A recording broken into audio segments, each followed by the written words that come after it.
Salut, ici Maps! Aujourd'hui, c'est la première de 8 vidéos pour célébrer la fin d'année 2022 et le début de l'année 2023. Donc aujourd'hui, comme vous avez vu dans mon titre, c'est un book haul. En fait, j'en faisais avant par saison, mais maintenant, je n'en fais plus. J'ai découvert au fur et à mesure des années que j'ai pas nécessairement besoin d'acheter des livres. En fait, j'aime même mieux les acheter après, lorsque je sais que je les ai vraiment beaucoup aimés et que ce sont des coups de cœur pour les garder dans ma bibliothèque. Mais les acheter avant, puis si je les aime pas et tout ça, c'est pas quelque chose que j'aime tant que ça. J'ai pas ce désir d'acheter et de collectionner des livres. Et lorsque je les aime plus ou moins, je les fais siffler assez vite. Donc vous allez voir qu'il me manque quand même quelques-uns des livres que j'ai achetés cette année. Au total, il y en a 18, ce qui est pas un gros chiffre.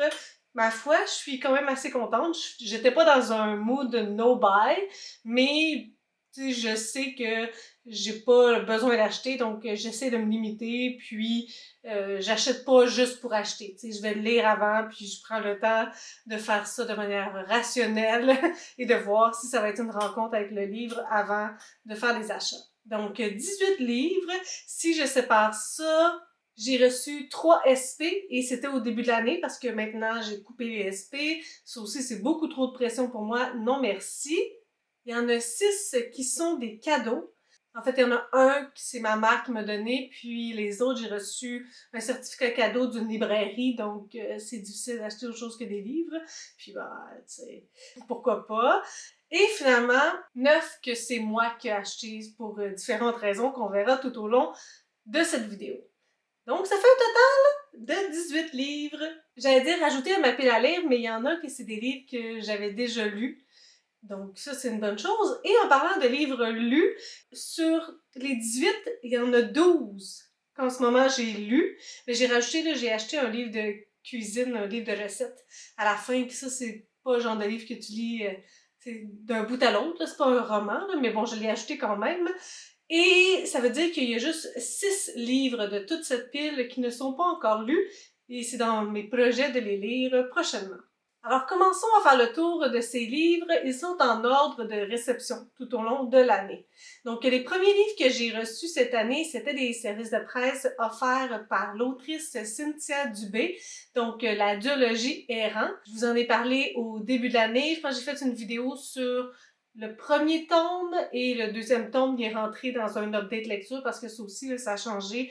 Je fais plus des updates lecture à la fin de chaque mois maintenant que des vidéos, un livre, une vidéo. Donc j'avais reçu les 2 tomes de la duologie des rangs de Cynthia Dubé. Et le troisième livre, c'est le troisième et dernier service de presse que j'ai reçu. La toute petite reine, et puis là j'ai un blanc sur le nom de l'autrice. Est-ce que c'est Agnès Ledig? Je vais vous mettre la couverture ici. Ça a vraiment été une grande déception. C'est un livre que j'ai abandonné. Et j'étais triste parce que la maison d'édition m'a contactée, j'ai lu le résumé, ça avait l'air d'être quelque chose qui m'intéressait beaucoup, sur le monde des sages-femmes, si je me trompe pas. Puis en commençant la lecture, l'écriture, ça fonctionnait pas, le ton, puis rapidement, j'ai dû l'abandonner alors que c'était un SP que j'avais, dont j'avais été sollicitée mais que j'avais demandé finalement. Donc très triste, ça a aussi confirmé que je voulais arrêter les services de presse. Par la suite, le quatrième, c'est un cadeau de ma maman. Je pense que je vous ai jamais parlé de ce livre-là. Carolina Ripper de Morgane Montoriol. Je pense que c'est un thriller. Donc, on sait pas avec moi qu'est-ce que je pense des thrillers. Ça dit « Savannah, l'incandescente ville de Georgie ». Un maire richissime, porté au nu par ses habitants, mais redoutable et despotique en privé. Une compagnie soumise qui ne trouve pas sa place dans cette vie publique fastueuse. Un fils hypersensible, trop fragile pour marcher dans les pas de son père. Une belle-fille cynique, surdouée, dont l'intelligence pourrait signer la perte. Dans cette famille, le secret agit tel un venin, semant la mort et le chaos. Ah ben, secret de famille, ça c'est intéressant par contre. Un thriller à couper le souffle. Donc, on verra, je sais pas, j'ai pas prévu de le lire nécessairement en 2023, mais écoutez, si vous l'avez lu, si vous me dites que c'est bon, je peux toujours me faire twister pour le lire plus vite que tard. 5e ouvrage, on est rendu au mois de juin, donc vous voyez comment j'ai été raisonnable quand même. Il y a une grosse vente des bibliothèques municipales en Outaouais au mois de juin. Puis, en fait, j'ai acheté ce livre-là, Agaguk de Yves Thériault, par nostalgie, parce que je suis pas mal certaine de l'avoir lu en secondaire 2, 3, puis j'avais envie de revisiter puis de voir si j'allais m'en souvenir. Aujourd'hui, je pourrais pas là, vous dire de quoi tellement ça parle. Agaguk est une terrible histoire d'amour, de meurtre et de vengeance. Des êtres primitifs vivant en pleine nature dans l'immensité de la toundra, libres de leurs actes et pourtant rattachés aux traditions millénaires, doivent livrer un combat sans merci non seulement contre les forces déchaînées de la nature, mais aussi contre leurs semblables, pour se libérer enfin de l'oppression d'un père tyrannique et du code tribal implacable régissant la vie des Inuits. Mais déjà ce monde fragile bascule. Autrefois soumis aux seules lois de cette terre de Cain, les Inuits doivent désormais compter avec les règles du jeu partial des Blancs et leur morale imperméable aux coutumes ancestrales de ces peuples primitifs. Sur un fond de blizzard, les passions se déchaînent, les hommes se déchirent. C'est pas récent comme ouvrage, hein? Vous comprendrez que si je l'ai lu lorsque j'étais en secondaire 3, il n'a pas été publié l'année passée, puis ça dit ici 1993. Donc ça se peut qu'il y ait des choses qui soient quand même un peu dépassées, qui ne correspondent pas aux mœurs et valeurs de 2022. L'humoriste Sam Cyr a publié son livre Lamentable. Je vous avouerai que pour écouter le podcast Tout le monde saillit, j'étais, ma foi, assez curieuse de lire sa plume. Et donc, c'est fait. Je l'ai lu. Je me souviens plus quand est-ce. Je peux vous mettre ça en barre d'informations quand est-ce que j'ai lu ou dans quel update lecture se situe cette critique-là.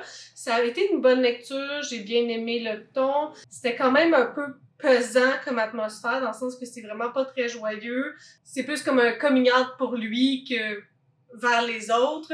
Puis ça se passe pendant les années de cégep aussi.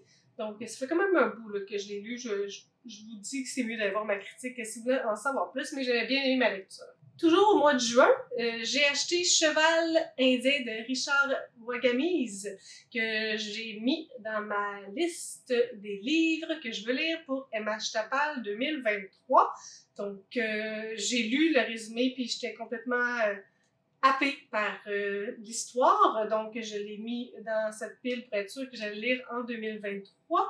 Et je pense que je l'avais vu passer sur Instagram, le pourquoi, du comment j'ai vu le livre, puis j'ai voulu savoir qu'est-ce qu'il en était. Mais aussi, au mois de juin, c'est Gelée autochtone, donc ça allait de soi. Donc à une autre époque, Saul, cheval indien, fils de la nation Ojibwe, était un joueur étoile, un phénomène sur les patinoires de hockey, mais au moment où il amorce l'écriture de ce récit, enfermé dans un centre de désintoxication, il a touché le fond. Déraciné, isolé, Saul veut en finir avec cette violence qui couve en lui, cherchant à percer le mur de l'oubli. L'heure est venue de faire la paix. Olivier Sylvestre a sorti une nouvelle pièce de théâtre cette année, donc j'ai eu du mal à résister. Il y a certains auteurs chouchous comme ça, lorsqu'ils publient quelque chose de nouveau, on dirait que je peux pas m'empêcher de les acheter. Donc j'ai lu Les Sentinelles d'Olivier Sylvestre, si je me trompe pas, c'est dans mon update du mois de juin, mois où je n'ai pas lu beaucoup. On est autour d'un jeu vidéo. Les pièces de théâtre d'Olivier Sylvestre sont, ma foi, clair et complètement flou. Donc, c'est deux jeunes qui décident dans un jeu de s'isoler du reste de tous les autres. Puis là, vu qu'ils sont dans une cellule isolée du jeu, tout le monde veut rentrer dans leur jeu, puis tout le monde fait des manigances pour qu'ils les laissent entrer. Donc, les Sentinelles d'Olivier Sylvestre.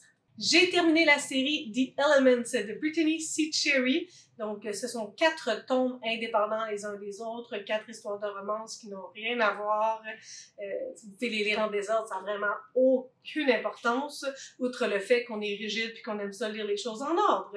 Donc, le 4e tome, je l'ai bien aimé. Au début, j'étais pas trop certaine de la trope qui allait se passer, mais finalement, je me suis laissée embarquer, puis je trouve qu'elle a habilement contourné les éléments que j'aimais pas. Donc, on suit deux personnages, ça fait quand même un petit bout là, que j'ai lu ça. Une femme super proche de ses émotions, un homme super froid, puis c'est une rencontre qui devrait être improbable, mais vous vous doutez bien que c'est une romance. Donc, il va y avoir quand même pas mal d'épreuves au travers de ça. Ça sera pas si simple. Par la suite, j'ai acheté Les Pénitences que j'ai prêtées. J'en ai parlé tout récemment, je pense pour le mois de novembre. Je l'ai lu en fin de mois parce que j'avais besoin de bonne lecture.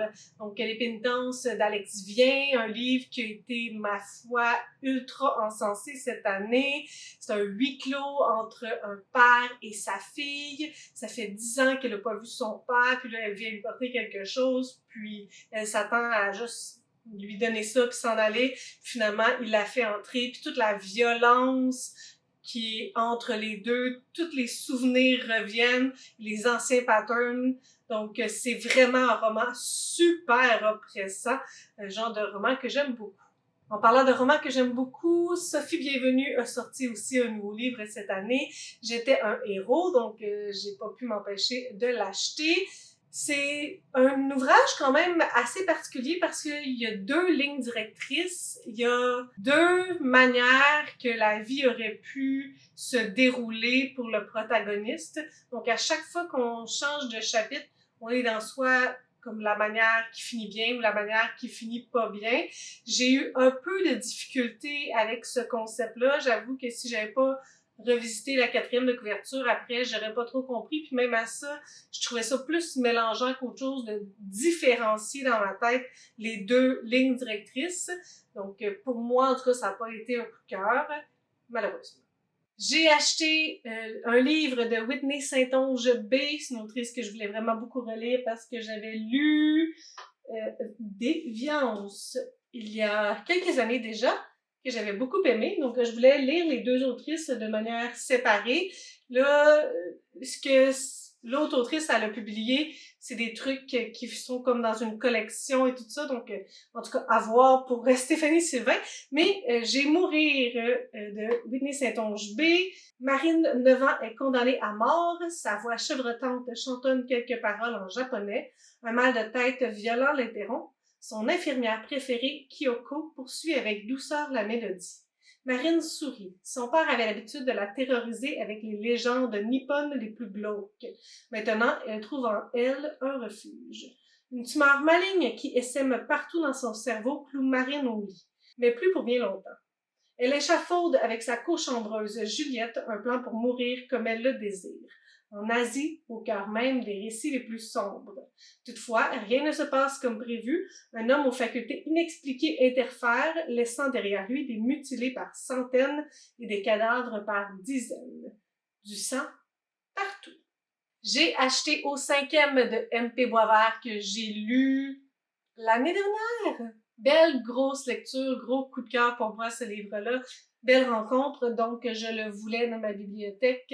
On est au 5e étage, dans un appartement, avec 4 personnes qui vivent en relation polygame. Et il y a un 5e coloc qui s'en vient, donc on va suivre une année avec l'arrivée de ce coloc-là qui connaît une des filles, Alice, je me souviens plus de son nom à lui. Donc ça va être la cohabitation à 5 et on va découvrir aussi là, les relations amoureuses, comment ça se passe et tout ça. C'est vraiment un ouvrage que j'ai beaucoup aimé.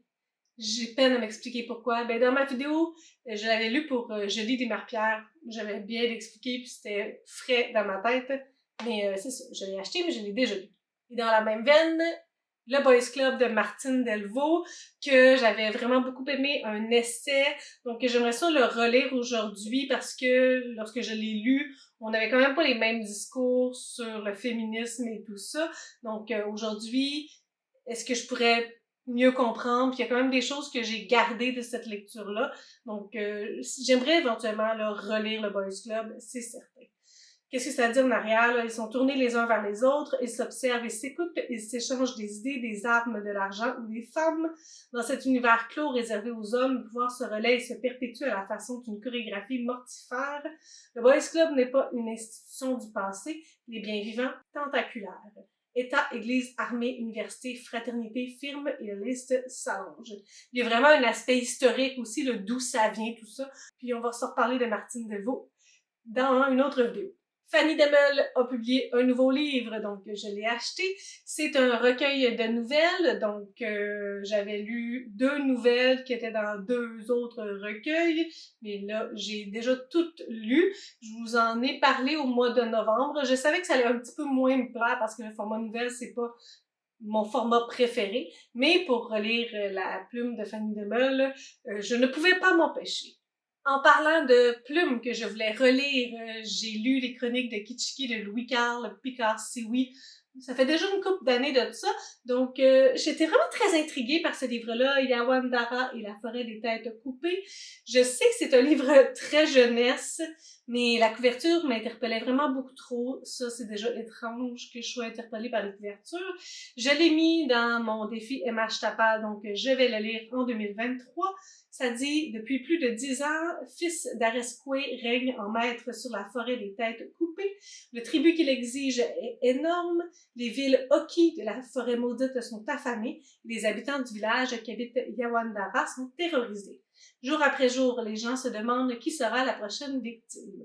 Lorsque grand-mère tombe malade à son tour, Yawandara sollicite l'aide du Grand Conseil des animaux. Pressée par le temps, elle doit tenter l'impossible pour guérir grand-mère. La jeune fille ira-t-elle jusqu'à tenir tête à fils d'Aresqué? Une autre plume que je voulais relire, c'est Blanc. Cette année, j'ai lu Poisson à pattes, puis j'ai vraiment aimé l'univers. Donc, j'avais envie de lire autre chose de Blanc et on m'a suggéré fortement de lire 23h72. On m'a dit que si j'avais aimé Poisson à pattes, j'aimerais probablement ce livre-là. C'est un roman graphique, une bande dessinée, donc ça va se lire super bien. Il est dans mon défi MH Chapal, lui aussi. Et le résumé est intéressant. Il n'est pas encore minuit, mais les 12 coups ont déjà sonné. Jean-Christophe se réveille avec l'horrible impression que sa vie se dérobe, lui échappe.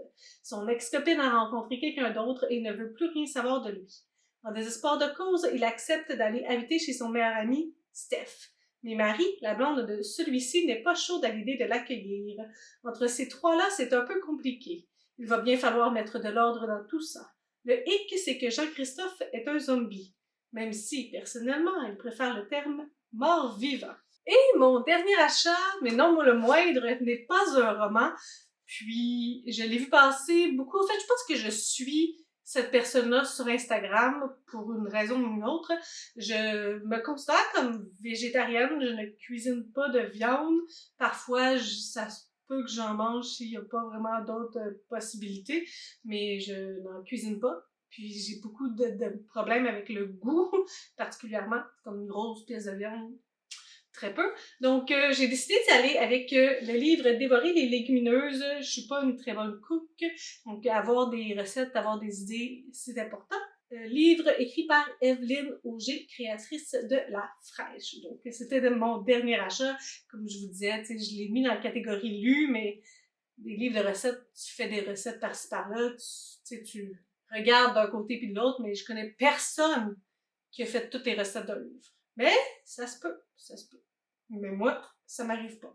Donc, voilà pour mes achats de l'année. Je suis ma foi satisfaite parce que pour moi, c'est pas une quantité faramineuse. Donc, je vous demande comment ont été vos achats cette année.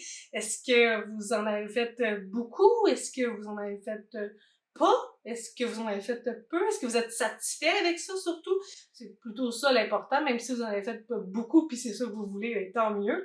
C'est la fin de ma première vidéo. On va se retrouver demain pour un autre sujet. Si vous avez des suggestions, des critiques, des commentaires, n'hésitez pas à le faire en dessous de ma vidéo. Habituellement, je publie une vidéo le samedi. Si vous avez aimé cette vidéo, n'hésitez pas à mettre un petit pouce, à vous inscrire à ma chaîne. Et sur ce, je vous souhaite de bonnes lectures.